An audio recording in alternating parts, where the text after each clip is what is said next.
tarde de quarta-feira a todos vocês. Sejam bem-vindos ao nosso programa que já começa hoje falando de artesanato. Vocês lembram da Arte Vale, aquela feira que aconteceu aqui na nossa cidade, mostrando artesanato de vários países. E a nossa equipe esteve lá e trouxe uma tendência muito legal para decorar caixas. E vocês vão aprender como faz, super facinho. E ainda nós vamos receber aqui nos nossos estúdios a psicóloga Valquíria Salinas, falando de comportamento nas famílias, como eles evoluíram e mudaram. Tudo isso a gente conversa no programa de hoje. Eu espero vocês logo após o intervalo.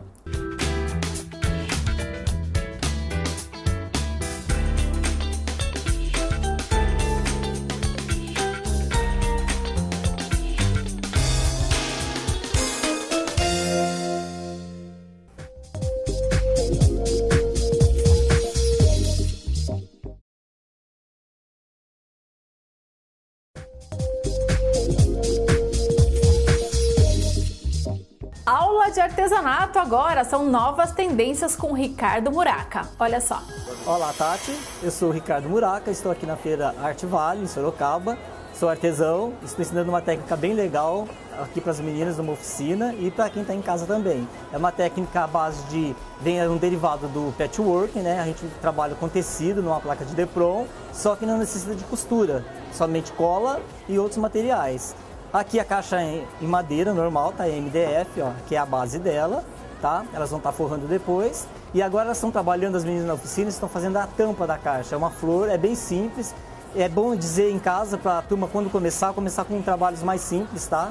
Para pegar o hábito, né, e o estilo de estar fazendo, que dá para se fazer qualquer desenho depois. Ó, para iniciar é bem simples. Eu moldei a placa de Depron, tá? O tamanho da minha tampa aqui que eu vou estar trabalhando. Vou passar a cola branca, tá? Sobre a tampa. É bem tranquilo, não tem segredo nenhum. Peguei a placa que eu já havia cortado, venho, colo sobre a minha tampinha, tá? Deixo lá secando uns minutinhos, ela vai estar pronta, certo? Agora o que eu faço? Eu escolho o meu risco, vou transferir esse risco para a placa, é super fácil, ele está no papel vegetal, eu vou estar cortando, riscando, tá? Ó, vou riscar mesmo ele aqui. Eu vou demarcar, na verdade, né? Depois, se precisar, a gente faz uma marca melhor com um lápis, ó. Venho, marco. Aí o que eu faço? Eu vou pegar o estilete de precisão e vou cortar, tá? Venho aqui, ó, e vou cortar todo onde eu desenhei. Eu venho cortando. Vamos cortar aqui, ó. O desenho tem que ser todo cortado, todo vazado, vai até a madeira, certo?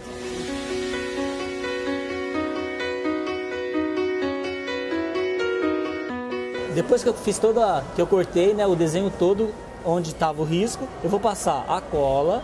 Aí você vai trabalhar parte por parte do desenho, tá? Isso é uma regra, fez um, vai fazer para todos. Passa a cola, é bem tranquilo.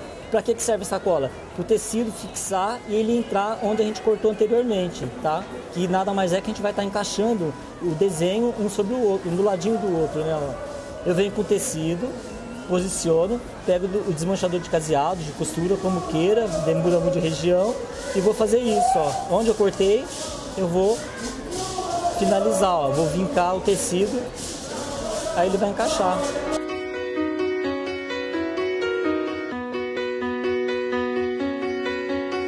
Para finalizar a peça, o que a gente vai fazer? Nós vamos fazer essa parte do fundo, dá preferência sempre para as cores claras, tá? Fica mais fácil estar trabalhando, porque a gente vai visualizar o desenho central. O que vai ser feito? Vamos passar cola todo em volta do desenho, não passe cola no desenho que foi forrado todinho com tecido, a mesma cola branca anteriormente que a gente estava usando, passa mesmo, vamos passar no desenho todo, ó. Percebe que eu venho próximo do desenho e desvio do desenho, ó. Pega o tecido branco, vai achando o desenho, ó. Aqui aí nós vamos começar a finalizar o desenho, ó. Tá aqui, ó. Aí vai colando, vai tirando. Vamos tirar mais um pedacinho aqui, ó. Vem aqui. Vamos fazer o seguinte, vamos tirar o máximo possível para a turma ver em casa como é feito, ó. Tá vendo? Tiro, vem, o desenho tá aqui. Toda a nossa pétala. aqui é uma pétala, aqui é uma flor. Ó, vem, tira o excesso e vou vincando o desenho. Assim vai, trabalhando até finalizar a peça. Então, gente, depois que a gente forrou toda a tampa com o tecido branco, né, ó, você pode ver que o desenho a gente havia coberto nele, né, com tecido branco. Nós fizemos um invertido, cortamos, né, deixamos esse excessozinho, vincamos, realmente é como se fosse uma costura, só que é com cola. A lateral, vamos passar uma colinha e vamos colar.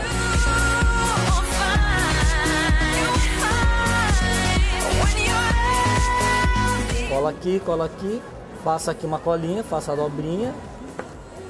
Ó, ele vai ficar exatamente assim. Aí, isso aqui, em casa, uma dica: quem quiser tirar na tesoura pode estar tirando, e quem quiser deixar secar, deixa lá bem bonitinho, pode acelerar com secador de cabelo. É só lixar também com uma lixa de madeira, as das mais finas, e a peça vai estar finalizada. Pode-se colocar uma fita de gurgurão, uma fita de cetim, aí fica de gosto do artista aí. Espero que tenham gostado. Um beijão, um abraço a todos.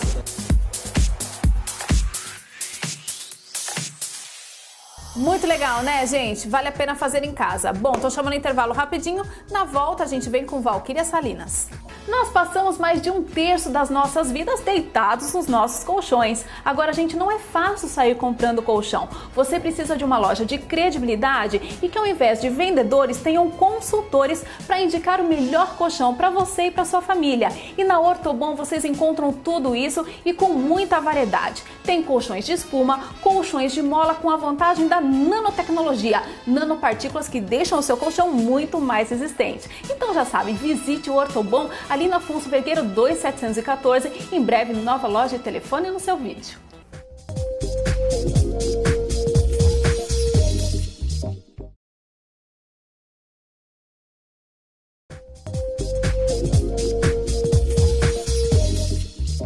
Ela esteve aqui nos nossos estúdios e olha, deu uma aula pra gente de comportamento familiar. Dá uma olhada como foi. Ela está aqui no nosso estúdio novamente, a psicóloga Valquíria Salinas. Tudo bem, Valquíria? Tudo bom, Tatiana. Como é bom estar aqui. Ai, que bom. A gente que adora receber você. Afinal de contas, toda vez que você vem, a gente debate vários assuntos. E hoje são as novas modalidades de família que existem. Achei super interessante essa matéria, porque a gente vai vivendo e não se dá conta de como tudo mudou. Não é verdade? Exatamente. Antigamente nós tínhamos um modelo de família. Padrão. Padrão, né? O tradicional. O pai, a mãe e os filhinhos. Né? No máximo, a família nuclear, aquela em que nós nascemos, que todos nós passamos. E daí vinha a família conjugal, a nova família, onde um rapaz encontrava-se com uma moça e ali se casavam e ali se constituía uma nova família. Hoje nós vemos muitos são os modelos de família. Tem-se tradicional ainda, né? Principalmente no Brasil, ainda os modelos tradicionais, eu não diria que eles extinguiram, mudou-se muito, mas ainda existe um número ali relativo, vamos dizer assim. Mas existem muitos outros modelos, que são, na verdade, famílias que não são só as consanguíneas, mas aquelas famílias em que adotam uma criança comunitária. Então, assim, tem um grupo de pessoas onde moram várias pessoas naquela mesma casa e pega uma criança e vai para esse meio, não só a família consanguínea. Existe um modelo de famílias de duas pessoas do mesmo sexo, as famílias homossexuais, vamos dizer assim, famílias em que há um novo casamento, um outro modelo de família. Então, tem aquela família anterior com essa família, se junta e fica uma outra família, um outro modelo. Famílias em que é dominado só por um dos cônjuges, ou só a mãe que cuida, ou só o pai. Então, são diversos os modelos familiares.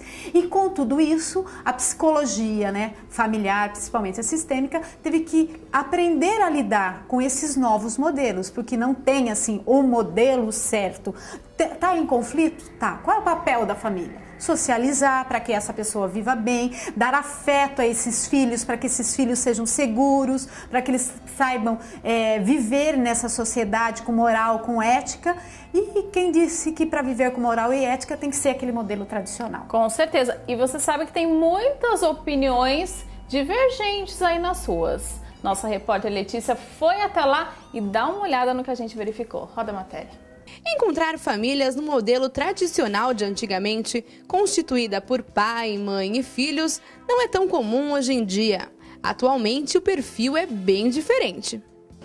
Tá um pouco diferente, né, do costume que tinha antigamente, né? Tá bem, hoje tá bem mais moderno, as facilidades de emprego, tá abrindo mais espaço, tá sendo mais abrangente, então é isso que está acontecendo, né? Acaba refletindo nas famílias. Eu achei bom também, porque hoje em dia a mulher tem oportunidade, né? Coisa que antes não teria. Em tudo, trabalho, espaço, em tudo. E o IBGE confirma essa diversidade de famílias, segundo o censo realizado em 2010, nas chamadas famílias reconstituídas, ou seja, aquelas formadas por casais já divorciados, em cerca de 16% eles trazem os filhos na bagagem. E ainda, 36% dos casais preferem não oficializar os relacionamentos. E em mais de 15 milhões de famílias, são elas que lideram o faturamento da casa. E será que esta situação incomoda? O maridão que tem que se virar, porque casou. Sustentar a mulher e os filhos. Ele que tem que sustentar a mulher, os filhos, né? Para mim é normal, porque eu vivo essa situação, né? Eu ganho mais que meu marido e ele teve um relacionamento anterior, né? Hoje estamos casados. Eu tenho meu filho, ele tem 2 filhas. E todo mundo convive bem? Todo mundo convive bem. A gente não tem problema, não. E os casais que trazem os filhotes na bagagem? Padrasto e madrasta devem palpitar na criação ou só os pais possuem direito na educação dos filhos? Eu acho que a partir do momento que você traz a criança, seja de outro casamento, para a sua convivência, eu acho que tanto o pai como o pai biológico, como o padrasto, eu acho que compete a ele sim a educação. Eu não vejo o porquê de haver uma interferência de sim ou não. Essa é a minha opinião. Eu acho que é só os pais. Na opinião da senhora, a senhora acha o quê? Eu também tenho a mesma opinião. Só os pais. Padrasto e madrasta não podem palpitar? Eu acho que não. Famílias diferentes, mas que acima de tudo buscam harmonia, sem deixar de lado uma boa dose de amor. Bom, a gente percebeu que são várias opiniões, né? Por exemplo, a questão da mulher ganhar mais no casamento. A gente percebe que há uma divergência. Tem homem que acha que não, ele que tem que sustentar. E as mulheres acham que está na vez delas também tomarem a frente, que isso não atrapalha. Será? Será? É o será mesmo, Tatiana, porque vai depender muito da criação desse marido. Se ele foi criado em uma família em que o modelo familiar, quem delega as leis é o homem, é aquela família patriarcal, vai ser um problemão.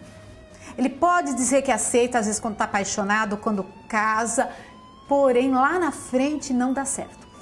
Eu costumo dizer que tem homens que não suportam mulheres poderosas, mulheres dinâmicas, que têm uma vida profissional, eles se sentem inferiorizados, a autoestima deles é baixa, então eles se rebelam, vamos dizer assim, não aceitando. E tem mulheres em contrapartida que aí aceitam esse papel no primeiro momento, se anulam, porém não conseguem se manter por muito tempo, porque a pessoa que gosta de ser dinâmica e ela faz aquilo contra a vontade dela, é complicado, ela né? não vai ser feliz, né? Então assim, interfere ou não, vai depender de família para família, como que esse homem foi. E o que eu observo, infelizmente, no consultório, a gente ainda vê uma massa muito grande de homens tradicionais, de homens em que quem manda é o homem, quem tem que sustentar é o marido, embora isso tenha se modificado.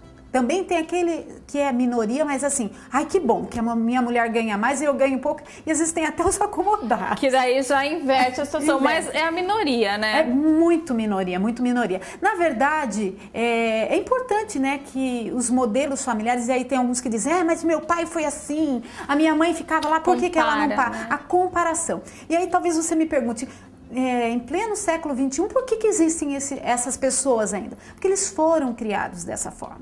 Bom, a gente tem muito para conversar ainda sobre esse tema. Eu vou chamar um intervalo rapidinho enquanto eu converso aqui com a Valquíria e na volta você vai participar de tudo isso com a gente.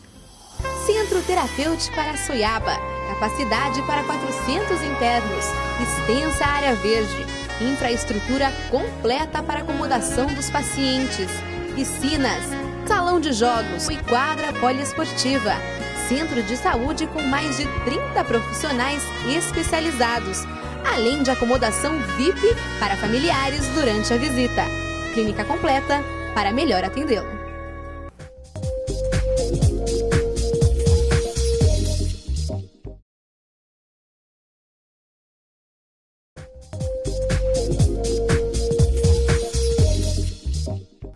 Estamos de volta e falando dessa nova modalidade de família. Para você que perdeu o primeiro bloco, vai lá no site todatarde.com.br. A gente continua conversando aqui com a Valquíria. Agora, muita coisa que foi discutida também nas ruas é aquela questão da homossexualidade. Quando eles resolvem ter um filho em comum, né? Então, o casal homossexual vai lá e adota. Existe pai e mãe nesse caso, da família? Então, Tatiana, muito bem colocado. Na verdade, não pode existir o pai e a mãe. Se são dois homens, são dois homens. Não adianta querer que um homem assuma a posição dizendo ser mãe. Ele pode assumir, vamos dizer, no sistema de leis, de um determinar uma coisa, um ser mais maleável, outro, como se fosse a função. Não, em hipótese alguma, dizer dois homens, um vai ser a mamãe. Não. Vão ser dois pais ou duas mães, é isso? Que a criança vai ter? Dois pais ou duas mães. Porque se você leva isso, você pode trazer questões psíquicas para a criança. Por exemplo, no ambiente de escola, querer que um assuma, vai um lá, uma mulher querendo que assuma o lugar de pai, é dia dos pais. Não, aí você vai trazer consequência para essa criança. Se souber lidar, dar carinho, afeto, amor, mas dois pais ou duas mães. Nunca, em hipótese alguma, dizer, eu sou a mãe, ele é o pai. Entendi. E aí vai viver bem. Aí pode viver bem, né? Desde que essa criança, porque ainda, infelizmente, a gente vive num mundo que existem preconceitos. Vai precisar trabalhar essa criança de uma forma natural, essa escola ser receptiva com os amigos. E quando a criança leva com mais tranquilidade, automaticamente os amiguinhos também levarão. Com certeza. Agora, se essa criança se sente acuadinha, com dificuldades, vai depender de como isso é tratado. Nós, psicólogos, dizemos, são dois pais, são dois pais. Aí você me diz assim, e esse filho? Teve uma mãe, alguém o gerou, na verdade, seja lá na adoção. Então, pode ser que ele não conheça a mãe biológica, pode ser que ele conheça a mãe biológica. Então, ela vai assumir o papel de mãe, mesmo estando ali naquela outra família. E naquelas condições, quando você entra num novo casamento, seu segundo casamento, e leva um filho anterior, né? Que já foi da relação anterior. Tem essa questão também que a gente observou nas ruas de pessoas que acham que padrasto ou madrasta, não gosto muito desse nome, mas é o usado, né? Padrasto, madrasta, devem ou não interferir na educação do filho do seu cônjuge? Então, eu acho que é assim, a partir do momento que você tem que acordar combinados, vem uma criança lá com aquela mãe, né? É a mãe e aí vem o padrasto, vamos dizer assim. Eu acho, na minha opinião, como psicóloga, importante que ele tenha um local, né, de padrasto, porém que ele seja respeitado, que ele possa cobrar, que não pode ser aquele padrasto que seja só passar a mãozinha na cabeça. Se convive naquele ambiente é até importante, porém não vai deixar, eu costumo dizer que são dois pais também. É o padrasto no lugar de pai ali, em muitos momentos, que vai estar talvez até mais presente do que o pai biológico, porque provavelmente ou ele constitui uma nova família, ou ele vai pegar uma vez por semana. Claro. Porém, tenho observado muitos conflitos no consultório em decorrência disso. A mulher, filho meu, ele trata diferente, então não pode chamar atenção. Então, assim, chamar a atenção com carinho, com afeto e entender que ele tem uma ocupação importante nessa nova família e falarem a mesma linguagem, o padrasto e a mãe, e o pai também. Não é porque está separado que esse pai vai falar uma outra linguagem. Para o filho precisa sempre, pode tal coisa, pode. Então vai poder quando estiver com o padrasto, vai poder quando estiver com a mãe e quando estiver com o pai. Não senão pode, a criança perde a referência, né, Valquíria? Exatamente. Aquilo que a gente já falou em outros programas. Sim, a personalidade, ela fica totalmente perdida. E aí tem muita gente que fala, filho de pai separado é problema. Em decorrência, muitas das vezes, exatamente disso. Desse filho não sentir um lugar que ele ocupa. Aqui eu tenho esse papel, eu posso fazer, aqui eu não posso fazer.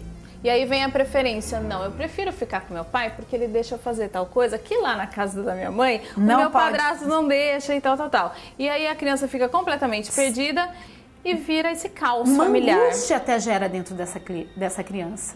Ou seja, para o bem-estar, todo mundo falando a mesma língua. Exatamente. E uma outra coisa importante, Tatiana, é os papéis dentro da família. Pai é pai, porém, ele é pai da criança, mas, vamos dizer, numa família tradicional, ele tem que ocupar o lugar de pai, mas ao mesmo tempo ele tem que ocupar o lugar de marido. O filho tem que ocupar o lugar de filho. Ah, mas são separados. Meu pai é separado da minha mãe, então tenho que cuidar dele. Opa, você é filho, não é porque seu pai, vamos dizer, é alcoolista, tem um problema, você tem que ser pai dele. Você pode até orientá-lo, tentar ajudá-lo, mas o seu papel é de filho. Que é um dos grandes problemas nas famílias hoje, que eu observo, é justamente isso, a definição de papéis. Tem filhos que ocupam o lugar de pais, filha cuidando de irmãos mais novos. Ai, Valquíria, mas é muito fácil dizer, eu preciso trabalhar, minha filha tem que cuidar do meu filho, ela tem 14 anos. Opa! Responsabilidade sua, você precisa achar uma forma, deixa numa creche, coloca num outro ambiente, até olhar um pouquinho, ajudar, mas não pode ser responsabilidade dela. Olha, você não educou direito teu irmão? Isso não. Não, demais, né? Demais, isso tem muito. E o reflexo vai vir nessa criança de 14 anos lá na frente. Exatamente, nessa criança que provavelmente isso já veio de uma outra família, já vem de modelos anteriores, entendeu? É interessante quando eu trabalho com família e a gente vai buscar a dinâmica, o problema da família, as pessoas não têm noção. Aquele filho é o filho problema. Na verdade, ele é o porta-voz de uma família que está totalmente doente. Geralmente, a família está totalmente doente e tem um integrante lá gritando, socorro, minha família está doente. E as pessoas depositam nele. Meu irmão é o irmão problema, meu irmão... Tem alguma coisa na dinâmica familiar que é sistêmico que diz isso. Sensacional a gente conversar, né? Bom, dá para conversar horas aqui com a Valquíria e a gente não cansa, porque é tão esclarecedor, a gente acaba visualizando muita coisa quando conversa com ela. Obrigada, viu, Valquíria? Eu que agradeço. De novo por você estar aqui e eu sei que você volta. Sempre você vai voltar porque a gente adora conversar com você. E eu acho importante dizer, né, que há possibilidade de ser feliz, de ter famílias, não importa o modelo, onde você demonstrar afeto, carinho e amor, vocês podem viver em sociedade muito bem. Fica aqui o recado, então.